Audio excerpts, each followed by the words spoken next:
right. Hello, everybody. This is Nicole Whitlock with eCom Sellers. So today's topic happens to be how to become a full-time Amazon seller. So some of this you may or may not already know. If you're a brand new seller, some of the first things you have to do is, of course, create your account and get approved and all of the beginning stuff. We have a whole series on Amazon where we talk about being a seller on Amazon and some of the things you have to consider, around creating listings, getting approved or ungated for certain categories. What are the categories? What's the fees? All that stuff. So my assumption in talking about becoming a full-time seller is that you've already gone through the process to understand at least some of the basics. So to kind of scale this up and make this your full-time gig, here's some of the other things you have to consider. One, you got to make sure that you learn as much as possible about the platform. The guidelines, the rules, the policies, any of the reports, your performance matrix, how to create listings, things you need to do to optimize your listings. Like, you need to understand what's available to you. Amazon gives you a lot of tools and features, and sometimes it's overwhelming, but sometimes it is there specifically to help you to make money, to get sales, to be profitable. Because, of course, remember, Amazon is all about the customer experience and making sure that customers can find what they need. They want as many customers as possible buying stuff on their platform. So in order for that to happen, you've got to become the best possible seller you can be. And so they're going to give you tools to help you to do that. So learn the platform, make sure you understand what's available to you, what are all the options, because they want you to be successful as much as you want you to be successful. Number two is to continually improve your product research skills and knowledge and your sourcing skills and knowledge. Getting better at product research, finding those niches, those profitable niches where you can make a lot of money is going to be key to you making Amazon your full-time gig. So you got to get better at product research. You've got to get better at sourcing. You've got to increase your knowledge around that. You got to find reputable and reliable suppliers.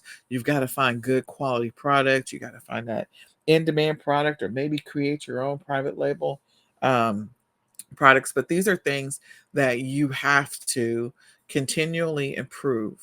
Continually improve. Even those sellers that have been selling for years on Amazon, they're always learning some new tip or trick or some new strategy. And so, again, the learning never stops. There's always an opportunity to gain one more tidbit. And you got to know, Amazon's always changing their platform. For those who've been selling on Amazon for a while, we know this. So since they're always changing things, you might as well. So get better at your product research, and also increase your knowledge around and get better at your sourcing. Work on those things. Develop the skills and the knowledge you need to improve that. All right. The next thing is to know your numbers.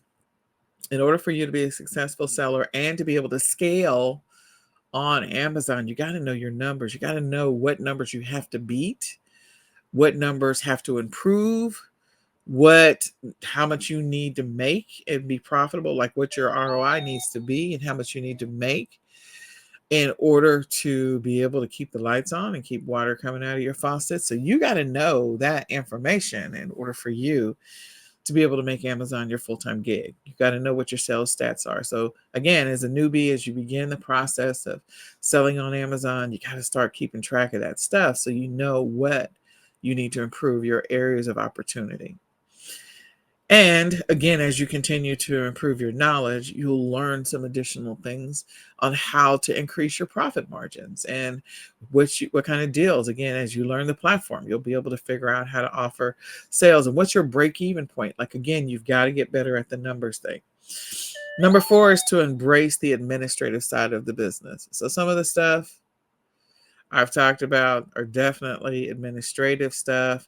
Sometimes it is the stuff that racks the brain and gives you a headache. And other times it's stuff that people enjoy. So if you're a person that enjoys numbers, then it's not going to be a headache for you. But if you're a person that doesn't like numbers, you're probably going to get a headache. But there's the administrative side of the business. And again, Amazon gives you a lot of stuff to be able to help you to be a successful seller, because they want as many customers as possible to stay on their platform. So You've got to embrace the administrative side. You got to learn how to reconcile your inventory. You got to learn how to reconcile your accounts, and you need to know whether or not they're overcharging you in fees. You got to get better at all of that administrative stuff. You got to learn it, figuring out, whether, how to deal with your returns and your refunds, making sure you also have to embrace the customer service side of it too, responding to customer questions. But the point is, all the administrative side of the business, you've got to get better at those things. Number 5 is to develop and implement a marketing and or traffic strategy. So if you're like a person that doesn't have a lot of money to invest in marketing, I understand that. But there's things that you can do to make your listing more visible, get better at the listing, creating the listing, optimizing your listings, but also sharing your listings onto other platforms. So develop a plan or a strategy. If you don't have a lot of cash flow, what are the things that you can do to make your listing more attractive? What can you do to find your customers, or so that you can help your customers find your listing? So those are the things that you've got to develop and implement a strategy around. Number 6 is to identify and create a game plan to address your weaknesses. We all have weaknesses. We are not masters of everything.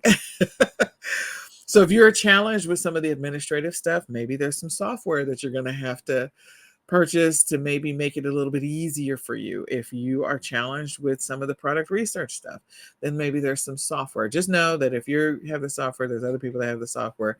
And so again, a lot of you are going to be getting the same listings over and over again with that software. But the point is to help you with your cash flow. So if software is going to help you, then do that. Figure out what your weaknesses are. What are the areas that you struggle with when it comes to trying to scale your business? What are the things that kind of set you back? And what is the low-hanging fruit stuff? Because then maybe that's something, as we get down to the other bullets, you can outsource. But again, figure out what your weaknesses are. If you're struggling with certain areas as a seller, then work on those things to help you to get better at that. Number 7 is to establish routines. In order to scale, you got to have some routines and you got to have some consistency. So build routines around your product research and your sourcing and your listing and your administrative tasks. Build those routines, because the next thing is outsource and streamline. There's going to come a time as you continually work in your business that there's going to be pieces of your business that you're going to outsource. You may outsource some of the listing creation, or you may outsource your customer service. You may outsource some of the initial product research, so you can do the deeper product research and outsource it to a VA to let them do the higher level product research, or some of the higher level sourcing, finding those suppliers for you. So again, there may be some areas where you can outsource and double yourself, giving you the opportunity again to work on that scaling, or find your inefficiencies and begin the process of streamlining. That's one of the things that you're going to have to do as you work to become a full-time seller. And then last but not least, be organized and stay consistent. You're going to have to get organized. Again, if that's on your weaknesses list, you can get planners to help you with that. You can use software to help you with that. You can use all kinds of calendar notifications and technology to help you with that. But you've got to get organized, and you got to know what your numbers are, and you've got to stay consistent. Driving traffic on a regular basis, because Amazon, of course, people get sales on Amazon. So of course, if they're getting a sale, you're going to run out of inventory. You're going to have to replenish that inventory. You got to know what that window is when you need to say, okay, I'm at that. This is my inventory low point. This is the lowest I'm willing to go. I need to go ahead and order new inventory, blah, blah, blah. Have that whole cash flow figured out. So these are all the things that you need to do to become a full-time seller on Amazon.